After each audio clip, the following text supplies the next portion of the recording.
Hi, I'm Lisa. Welcome back to my channel. And for those of you who are new, I invite you to subscribe. In today's video, we'll do 3 DIYs. The first is a photo block, illuminated from within. The second is a message board. And the third is a sweet little Valentine bud vase using a jelly jar. Now sit back, relax, enjoy, and please do subscribe. For this next awesome DIY, you'll need to purchase 4 5x7 frames that you can find at the Dollar Tree for $1.25 a piece. You'll also want to plug in your glue gun because that's what you'll use to attach the frames one to another to make a photo box. In addition, you'll need 4 favorite photographs printed on vellum paper. I chose this one with my beloved cousin as well as my friendly neighbor across the street. The vellum paper is important because it allows the light to penetrate through. You need that translucent quality to allow the photos to be illuminated from within the box. So now let's begin. To begin, you'll want to disassemble each of the 4 frames. You can see I've done so by removing the easel back, the cardboard insert, and folding back the little metal clips. Then you'll want to take your picture and put it on the exterior of the glass. The reason being, should you choose to use a real candle within the inside of the photo box, it'll be safer to have the paper on the outside of the glass. I would recommend a battery-powered candle for your illumination, but either way, the paper does look pretty on the exterior of the glass. We'll use a little hot glue next to attach the glass to the inside of the wooden frame, as well as to attach the picture to the exterior. With our first one complete, we'll now go ahead and work on the second panel. I decided it's easier, and often this is the case with these DIYs. It's a little bit of trial and error, but I've decided it's a little easier to first hot glue the picture onto the glass and then the glass panel into the frame. So just use the barest amount of hot glue because you don't want it visible through the image. So we'll just put a little dab on each of the 4 corners of the next picture, and then we'll attach the picture to the glass.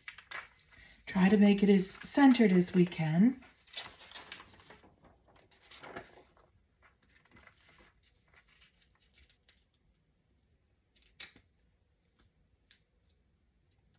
And there we have our next one attached. The next step, now that I've gotten 2 of the panels complete, I thought we would try attaching them just to get a sense of what the completed project will look like. The bead of hot glue I ran was between that area, and then I just put the frames together. You can see the line is very clean except in one place where I overused the hot glue. I show you that so that you avoid that mistake. It can be rubbed off, but it's a lot easier to use a little less glue and have a nice clean seam line. So I'll show you the next connection. Okay, so here I am adding the 3rd panel. And again, using the hot glue, I find it's easier to just kind of tip it forward. That way the narrow line doesn't ooze out onto the outside portion of the rim. You can see I don't want it to ooze out onto where the glass will be visible. So we're just adding that final line, and we'll go ahead then. I've already attached the next picture to this glass. This is my beloved sister and nieces. So we're going to go ahead and insert that. And it's very easy to do, and I think it turns out so beautifully. Well, here's how it turned out. I think it's just a beautiful project, and you're going to have so much fun making this using your own special photographs. You could design it in a vertical orientation. I went ahead and did it more horizontally because of the nature of the photographs. Inside, you can see I placed a mirror with a candle inside for the illumination. a safer option would be a battery-powered candle. Now let's turn out the light and we'll just take a look and see how it looks. Doesn't this look beautiful in the evening light? The candlelight gives it a very magical glow. Just think of all the possible pictures and ways to decorate this. Yes, this is definitely one of my favorite projects. I hope you have a lot of fun making it for your home. For the next DIY, we'll use this picture that I purchased from the clearance aisle at Hobby Lobby. It was very reasonably priced at $4.99, and my plan is to remove the backing and disassemble it temporarily, and then we'll use this lovely fabric that I also purchased from Hobby Lobby. It is a verse from Proverbs that says, "Kind words are like honey, sweet to the soul." And it's just a very sweet, soft fabric that we'll use as a background. My plan is to make a message board with this frame. Now that I've lifted back the clips and disassembled the frame, you can see I've left the glass in place. This writing was on the back of the glass, "Dream big." We'll leave that, and we'll just remove. This picture is actually the back side of the easel back. So my plan now is to simply cover this with this lovely fabric that I purchased from Hobby Lobby. And again, I will return just as soon as I get it covered. Well, as you can see, the project turned out very well. I did write the word messages up at the top.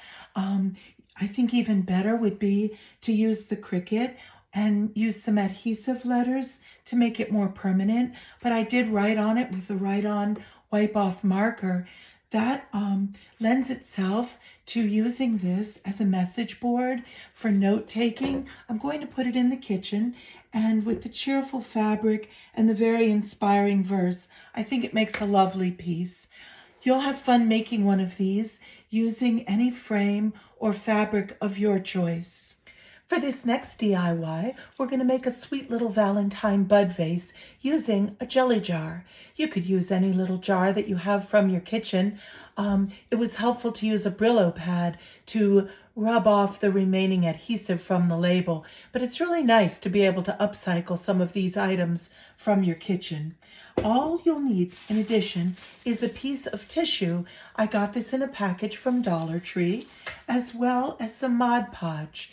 Then we're going to go ahead and either add perhaps ribbon to the rim of the jar, or you could add some of the pretty glittered tape if you prefer. I also went ahead and made a little beaded chain. This could be made using this crafter's square beads and painting them with a combination of these two apple barrel paints. I thought that might be a cute little embellishment also around the neck of the jar. So we'll begin by spreading some Mod Podge on the jar and then wrapping it with the tissue paper.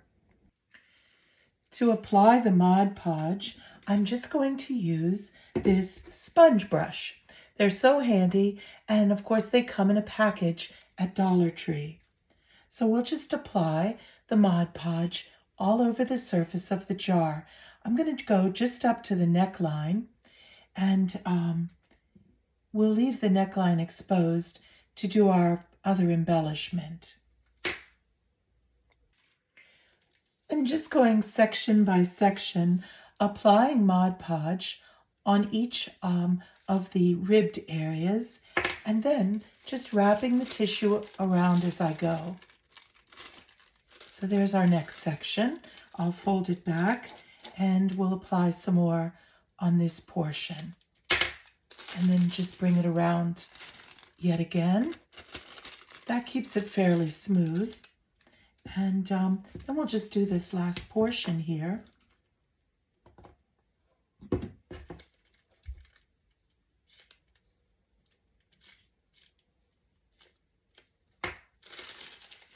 And wrap it once again.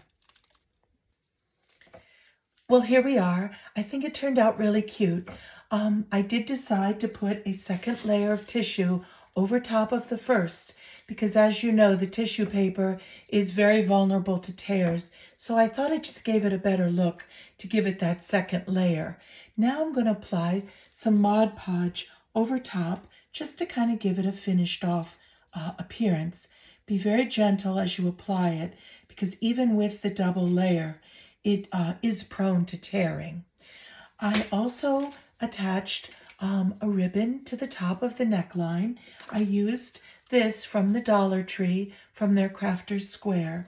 And then I thought it would be so pretty to attach one of these pretty little jewels to the neckline. So I'll go ahead and hot glue one of these on, and then I'll show you the finished product. This was a sweet, fun little project to make.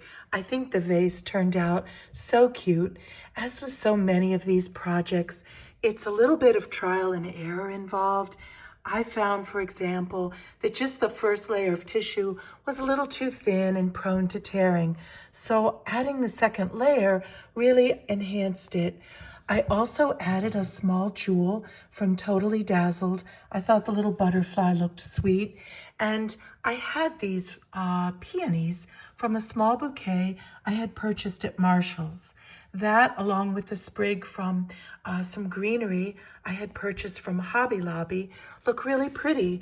And of course, because it's a glass jar, you could easily fill it with water and put a real flower inside. Adding the candle with the embellishment, as well as one of the felt roses from Dollar Tree on one of their silver trays, made a pretty little display. I hope you enjoy making this in your home. I hope you've had as much fun watching these as I've had creating them. I also hope you'll consider subscribing. And before I conclude, I do want to show you the amaryllis. As promised, it has continued to open up, and with each video, hopefully I'll show you an even more beautiful bloom. Take care. God bless.